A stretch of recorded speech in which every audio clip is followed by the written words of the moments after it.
My name is Ray Fuentes. I'm the Red Sheep Broker and host of Interview with a Rockstar. Today we have special guest Andrew Thrasher from New York Life Insurance Company. Hi, Andrew. How you doing today? How you doing, Ray?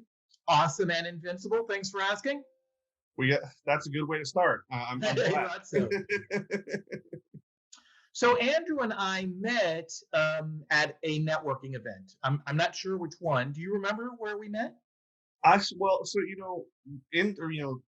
late 2019, or sorry, yeah, 2019 into 2020, I did so many networking events that it's hard to keep track of everybody. Right. I'm very good with putting names to faces and stuff like that, but when it comes to events and remembering everybody, because there was so, that's what we need. I'm wishing to get back to.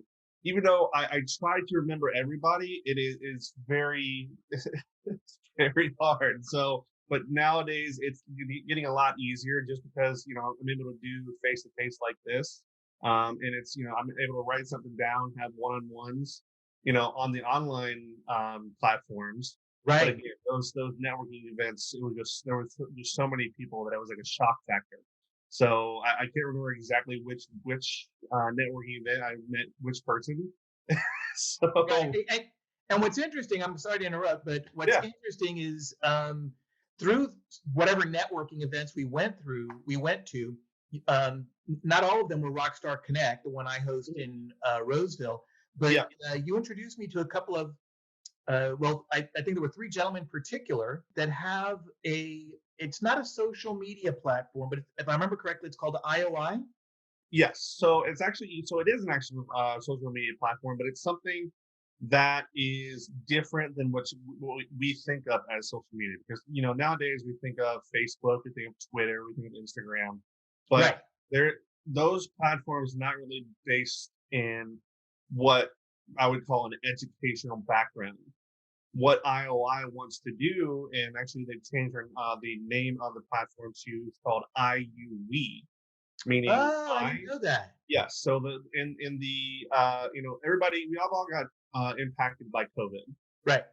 them as well. So they've had to adapt. They've evolved. They actually gotten a footing, this fall, and actually started to move forward with their platform. And it's based out of, they want an educational background to the platform, so that when somebody posts, just like if you were, writing a paper and you post, you have to actually put the reference to what information you put on this platform.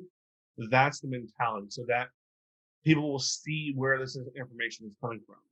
Not trying to put down any platforms out there right now, but there is a need for something that has a more comprehensive educational viewpoint, so that we can get past the, well, this guy said this or this guy said this.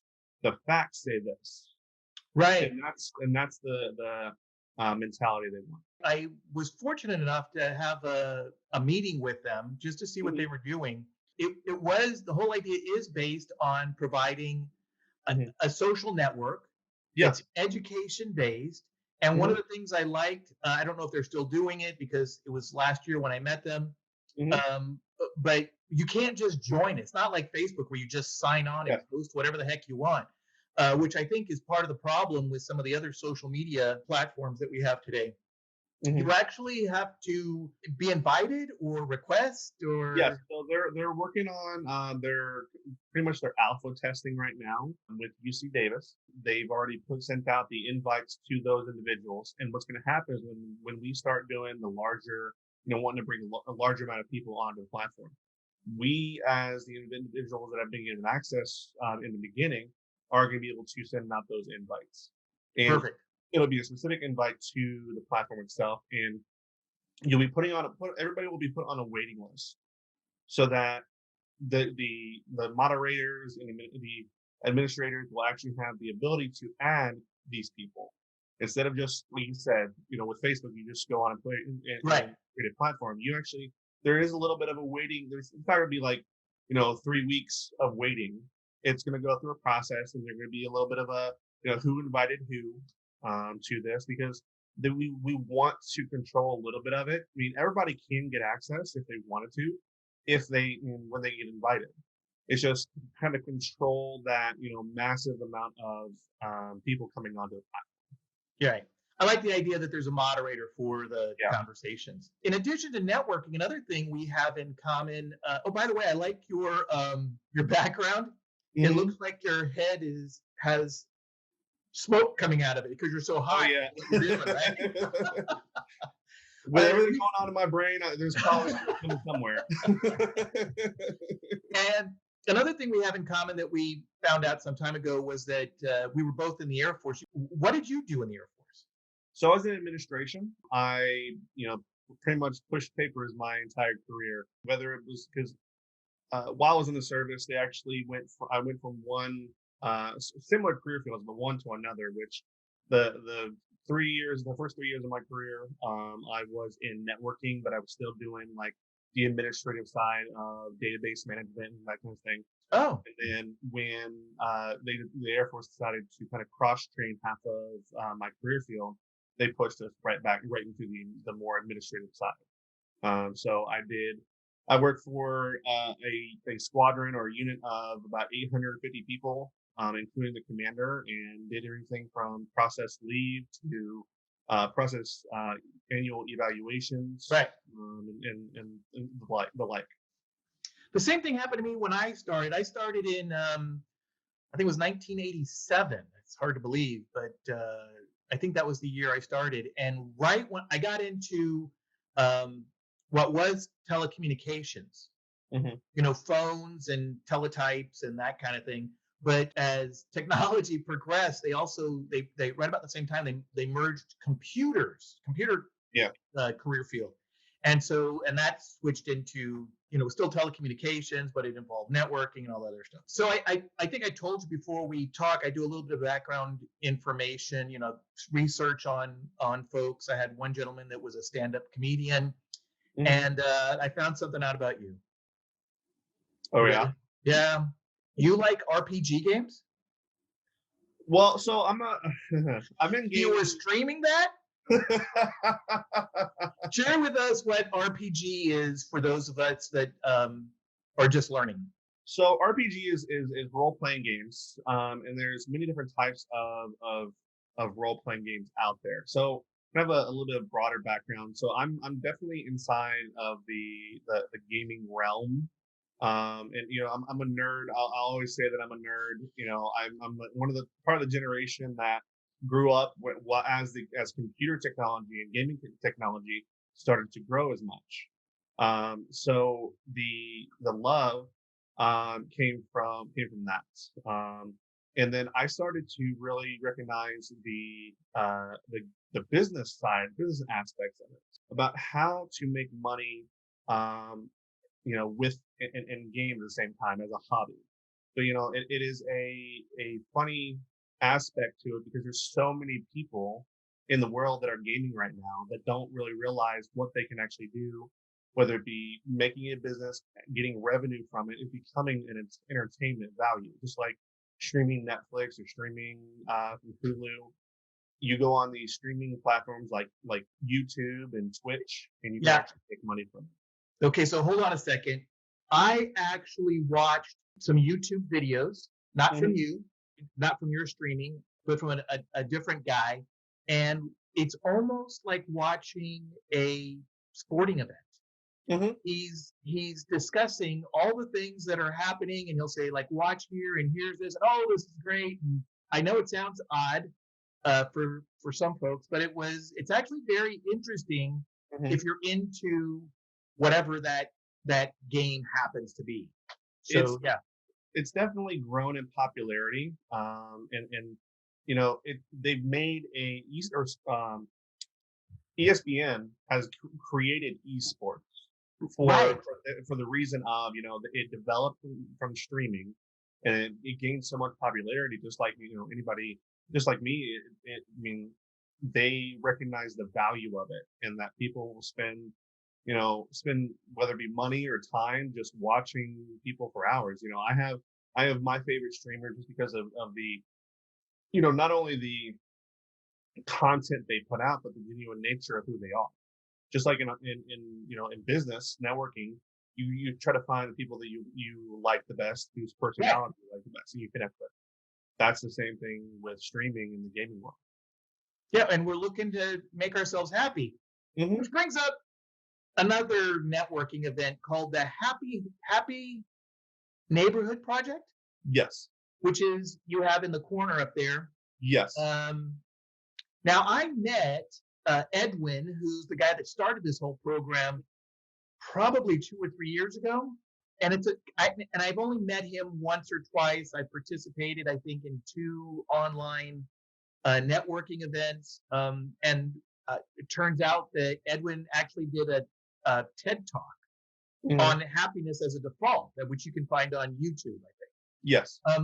How are you now? You're a member. Tell us a little bit about the Happy Neighborhood Project. What is that exactly, and who can join, and who participates, and what do you get out of So with the Happy Neighbor project, and this is just me.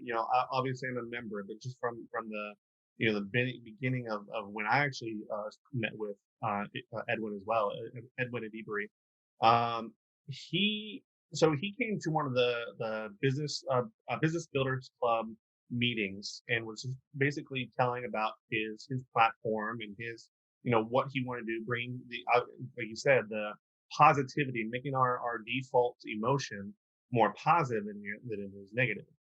So I met with him, and the Happy Neighborhood Project grew more as not only a search engine, which was basically a networking search engine, to where if you wanted to be, you pick a zip code, and if you're wanting to be the realtor for that zip code, then in that search engine, somebody tried to say, I want a realtor from this, from Roseville, because we have like 7 or 8 zip codes in Roseville. That it would bring all of the realtors within it? Okay, each I of have those. to stop you. It's Realtor. There's no A in the middle. There's only one A. And if I don't stop you, I'm going to get harassed by other real estate agents. Realtor. I don't care how you say it, but go Mhm. ahead. I'm sorry. So what happens is when you sign up and you pay the just like a BNI, you Uh-huh. pay the fees and you become the realtor for that zip code. Well, when COVID hit, they quickly adapted to that new environment that we were gonna be living in, and they made everything. They partnered with Zoom, and they moved everything online and started to do meetings for each region. It Oh, started out yes. here in California, and then it blanketed the United States, and then traveled across the oceans. So we have there. I mean, I can't exactly remember how many networking meetings there are throughout the world, but there's a lot. And the benefit is whether you go into the specific regions, whether it be here in California, throughout the United States, across the world, or you go to the worldwide meeting, which is every Friday at 11 a.m. Pacific time, you can actually meet with people from across the world. So the benefit, depending on the type of work you do, you're either meeting, if you just want to meet people in your region, which is we're in the Northern California region, or you want to meet people from around the world, you can, and that's the benefit of it. Yeah. So Rockstar Connect, which is basically local networking, Hmm. the organization started something called Three Martini Lunch, which is Hmm. it's every Tuesday. It's very similar to what you're talking about. And one of the things that's interesting about the Three Martini Lunch is they have embraced an app, which I believe is called HIO. You can use the app, and for example, I can find you locally. So even though the webinar is nationwide, you and I can be watching. I can go, oh, there's a guy that's working with New York Life. I think I should connect with him. There's I guess, an online version and a way to connect directly through apps. So, Yeah. the reason I bring that up is because I seem to remember one time when I participated in the webinar, they actually broke it out into different rooms for like 10 minutes, and you introduce each other or Mhm. yourselves, Yeah. which I think is pretty cool because a lot of times you don't get a chance to meet the folks you have a panel like we're talking right now, but there might be 20 people watching Yeah. if this were live. So it was very interesting. All right, I have another question for you. Oh Lord. Tell me about gluten-free chicken and dumplings. So,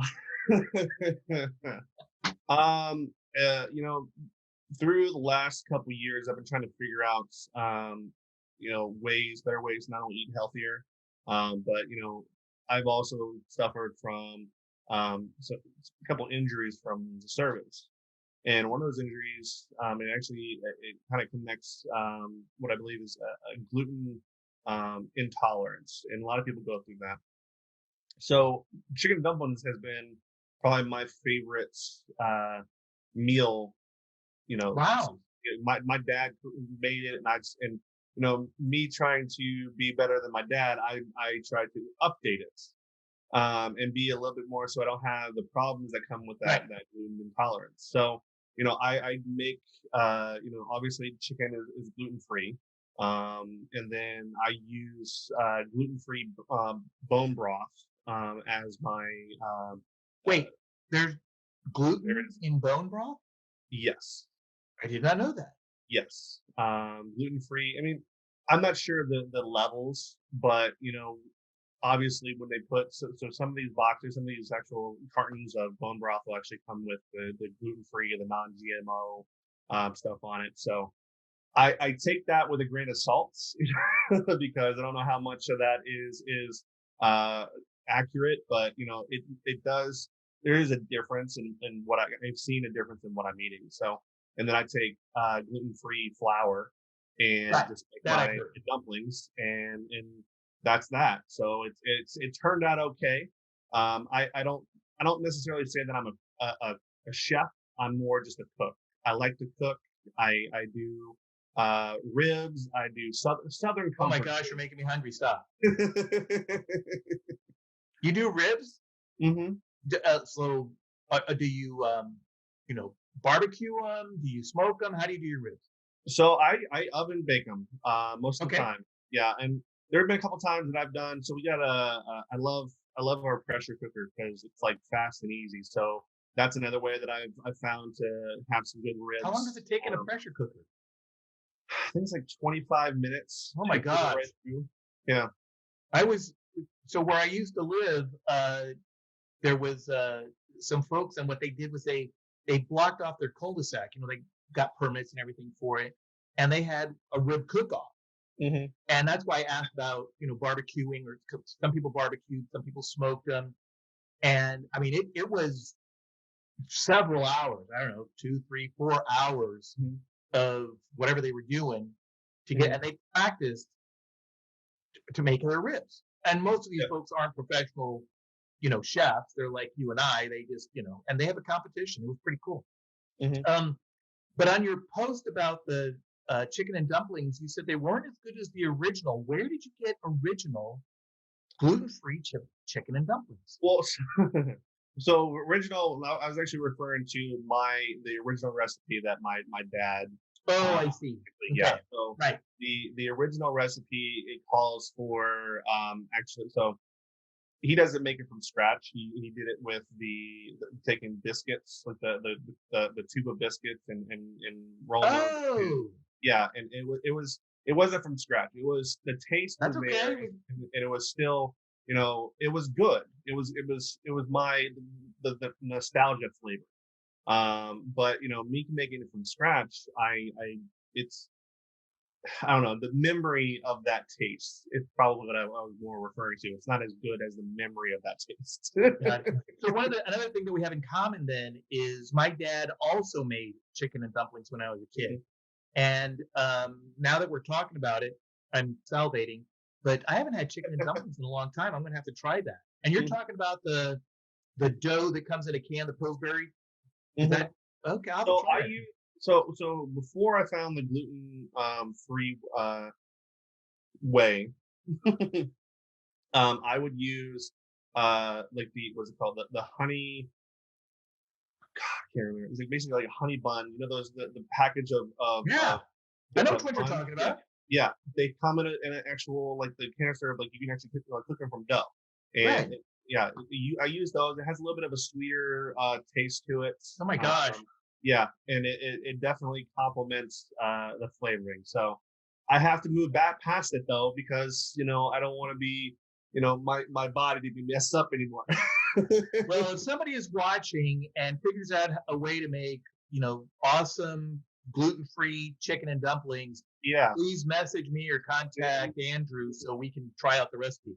We're running out of time here, and I definitely want to get back to. So this is all about you, and now you just recently started with New York Life. Yes. How did you get into that? Because you So were a photographer or something before, right? That's what I yes. remember. You're a So professional photographer. So me and my wife actually moved back here to California after 3 years in Ohio last year. It was about September of last year. And at that time, I was starting to build a concept for a photography company, a photography and videography company. And I started getting the equipment to actually start that. So as I was building the business through the first part of that, or the last part of 2019 into 2020, I was doing pretty well, and starting to build on the relationship that I've been making. Obviously, again, I go back to COVID. It hit, and it was like because I was doing more events and weddings and advertising myself as such, and it just became, I could have probably kept with the photography and done like headshots, but it was just becoming more people didn't want to get into groups, and I totally Right. understand the reason for that. So as time went on, I got approached by a good buddy who's actually Air Force as well, served with me. He's part of New York Life for about 2 years now, and he goes, why don't you what do you think about going into life insurance and at least taking the exams and going through the material? I'm like, what do I have to lose? So I do it. I start seeing and hearing and kind of learning more about the life insurance business and what can be done in that. Most people, even me, I wasn't educated on what all life insurance could do. I was And as gonna I was gonna comment on that. Not you, but people in general. Mhm. So as I was learning, I just basically, photography will always be a passion, but life insurance and not just going out and finding getting a client, but more going out and finding a student that I can help educate and say this is a way to build uh, financial futures for generations to come, and it only starts with one person. And if that person can build up their own financial security and financial futures, then their kids will have a financial future as well. Yeah, So that's that's the kind of that's thing. called a legacy, Yes. and it's an interesting thing. And you mentioned it. A lot of people don't know life insurance. I'm young. I'm 20. I'm 30. I'm 40. And Hmm. by the time we hit 50, we start thinking, hey, what's going on? Hmm. But definitely, if you're watching and you don't think you need insurance, do you do securities as well? Not yet. Okay, Uh, if you those are do that's not another have series insurance, license. you need it. All right, you don't need it today because you're watching the video. You Hmm. need it tomorrow, right? Hmm. Especially, I mean, I got insurance. You know how I learned about insurance? Through the Air Force. Hmm.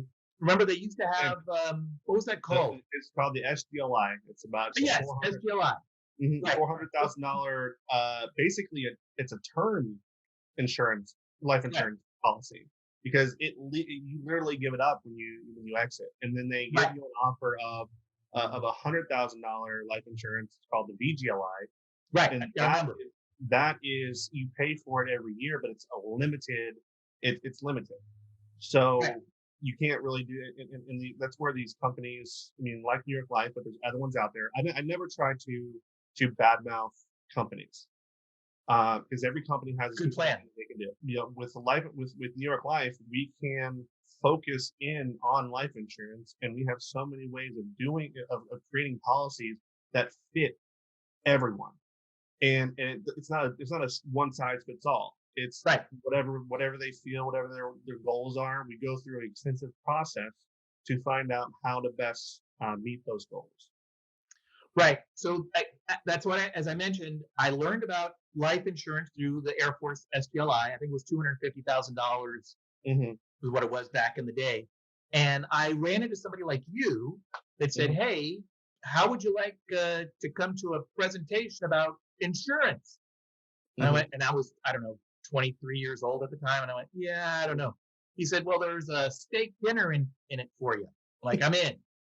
Hmm. And again, I was young, 23 years old, half my age right now. And I will tell you, it was super enlightening. Not just a good steak, but the younger you are, so assuming you're healthy, everybody's, we're talking about as being normally healthy. If I understand correctly, the younger you are, the less it costs you for the same amount. So, for example, you probably can't talk about all this, but what I remember is getting insurance, and I wasn't even married.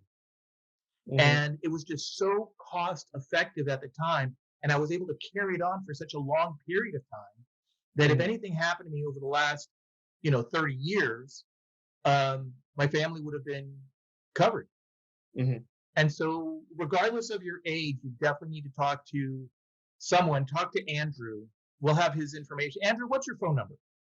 It's 530-218-5230. Okay, one more time. 530-218-5230. So give Andrew a call to find out about information. We'll have his name and contact information somewhere below. Reach out to Andrew, even if it's just for a conversation to find out the benefits of life insurance and how Andrew can help. All right, Andrew, thank you so much for joining us on Interview with a Rockstar. My name is Broker Ray, and Broker Ray out.